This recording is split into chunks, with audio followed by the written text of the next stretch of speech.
The world is obsessed with the spotlight. We are taught that to lead, we must stand at the front, raise our voice, and claim the title. We see the CEOs, the politicians, and the alpha personalities taking the credit and the heat. But the strategist knows a deeper truth. The spotlight is a target. The person standing in the center of the stage is the first one to be blamed when things go wrong and the first one to be attacked by rivals. The real power, the kind of power that lasts for decades, doesn't sit on the throne. It whispers in the ear of the person who does. It is the power of the shadow advisor.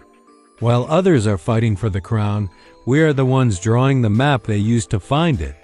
In this video, we are decoding the most sophisticated form of influence in human history, leading from the background. In this video, we are exploring the architecture of the shadow advisor. We are moving beyond the personal boundaries of the enigma and the respect framework to master the art of indirect command. We will show you how to plant seeds in the minds of the powerful so that they grow into the exact actions you desire without them ever sensing your hand on the wheel.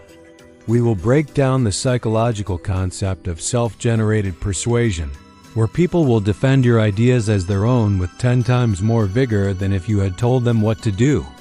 By the end of this video, we will understand how to be the most influential person in the room, while remaining the least suspected.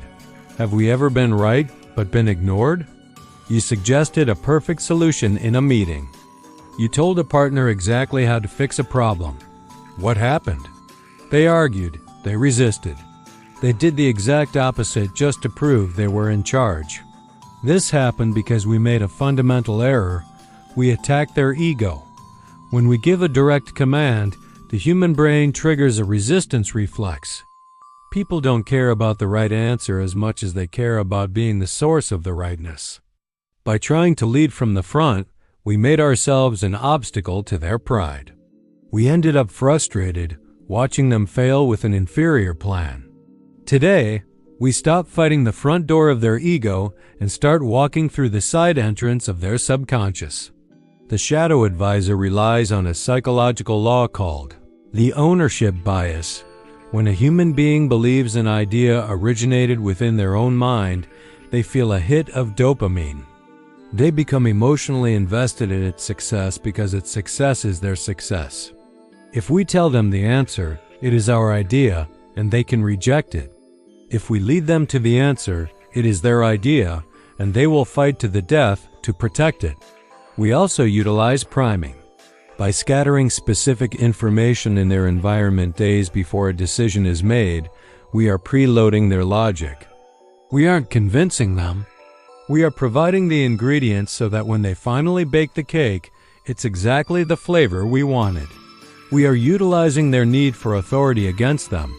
We let them have the title, the glory, and the risk. We take the results and the security. Think of the legendary advisors throughout history, the ones who outlasted kings and emperors. In the 17th century, a quiet clerk served 3 different warring regimes. While the leaders were being executed or exiled, the clerk remained indispensable. He never sat at the head of the table. He never made the final announcement. But every morning, he would leave a single page of observations on the leader's desk. He didn't say, "You must do this." He said, "I notice the enemy is moving their gold to the north." It would be a stroke of genius if someone were to intercept them there. When the leader made the move and won, the clerk was the first to congratulate him on his brilliant strategy. The leader felt like a god. The clerk became the only person the leader trusted. The clerk held the strings of the empire because he was the only one who didn't need the credit. To become the shadow advisor, we must follow the Inception Cycle. Step 1. The information scatter. We do not present a conclusion. We present data points. We casually mention a competitor's failure. We leave a specific report on a desk. We drop a fact we heard in passing.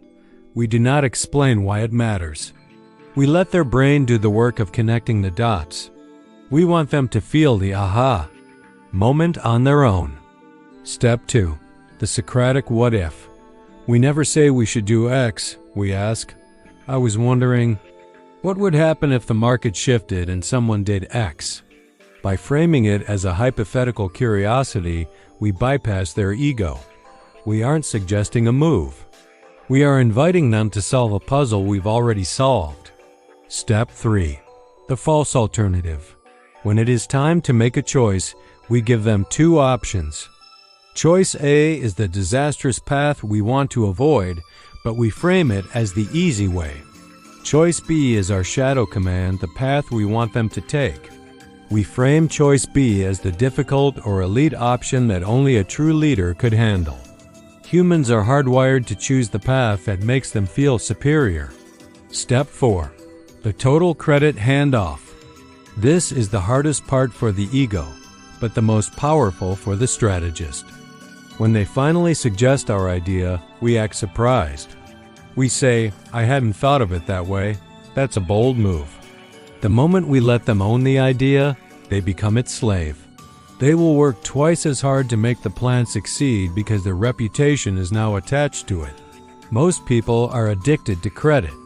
They need the good job or the "you were right." That need is a leash. By giving up the need for credit, we are cutting the leash. We are moving into a level of maturity that most people will never reach. We understand that true power is seeing our will manifest in the world, even if our name isn't on the plaque. The world sees a leader. We see a reflection of our own design. There is a profound, dark peace in being the only person in the room who knows who is actually in charge. We are no longer seeking validation from others. We are seeking the satisfaction of the outcome. We have mastered the shadows. We are now the architects of the decisions around us. But there is a danger we haven't considered. What happens when someone tries to use these exact techniques on us? How do we know if our brilliant ideas are actually ours, or if we are being shadow advised by someone else? There are 5 Viper signs that indicate you are being socially engineered right now. And if we don't know how to spot them, we aren't the architect, we are the furniture. In our next video, we are decoding the Viper's lens. We will show you how to detect manipulation before it starts and how to turn the strings back on the puppet master. Subscribe to see the game before you're played by it. The shadows are moving. We will see you in the next lesson.